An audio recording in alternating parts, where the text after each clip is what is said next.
Hey, Rochelle with the Beer Brewnettes, and we're going to take you for a little tour inside the brew barn. Let's go. Maria! Hey, I'm just planning our next brew. Okay, let's take everybody on a little tour. Okay. So welcome to the Little Green Brew Barn. This is where Shell and I work all the magic. Shell just lives over there and I live over there, so we just meet in our backyard and brew up a storm when we want. We have to name a beer meet in the middle. Yeah. For sure. Meet in the middle. So here's our slat wall. This is where we keep all of the accessories for brewing, basically because we usually brew on this wall, so we want things, you know, in close reach.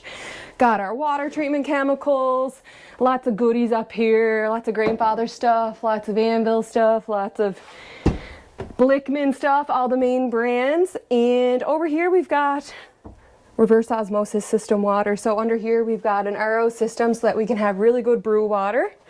That's what we brew with. And this is just where we clean our dishes. This is, of course, really necessary. If you're gonna build a brew space, you need a glass cleaner. I'll leave this over here for you, Shell, so that you can get a brew in a minute.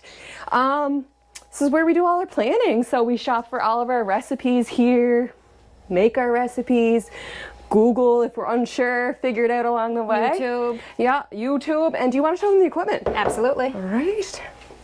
All right. Okay, so we have two G30s here.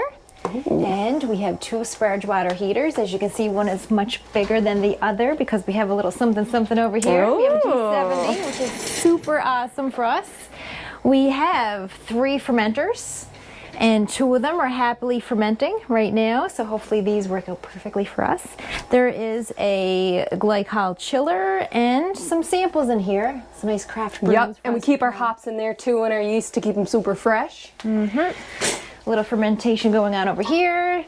There's some glasses for different styles of beer. We can have up to 4 beer on tap. I'm just going to pour a little sample right now. What are you drinking? We have a stout here that we made a little while back. Anyways, just a little sample. What, the old whistle? And some flight boards for our friends to sample. These are chalkboards, so we can come up with some funny names, and everyone likes to pitch in sometimes. Okay. Name our beer. We have a little station over here that Maria's going to tell us about. Yeah, so this is the mill. So we've got this awesome mill. It's kind of hard to use without, you know, having a setup. So we know a handy carpenter who made this for us. It's a little cart for the mill. Underneath we've got a little bucket so the grain goes right in there. And we've also got an anvil scale, so you know, when we're doing big batches, we don't have to pre-measure. We can just measure for the scale. Perfect. Hang on. It's easy. And this is kind of like our kegging station. This is where we do all of our kegging before we put her in.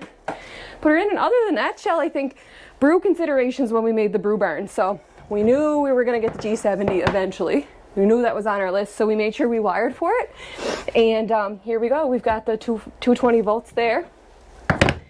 And then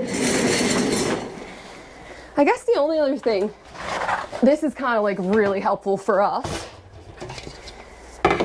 We wanted to make sure that we made the counters high enough, because we knew we would be getting Grainfather equipment, that we could pull the grain basket up while we're sparging and not have to move the sparge kettle.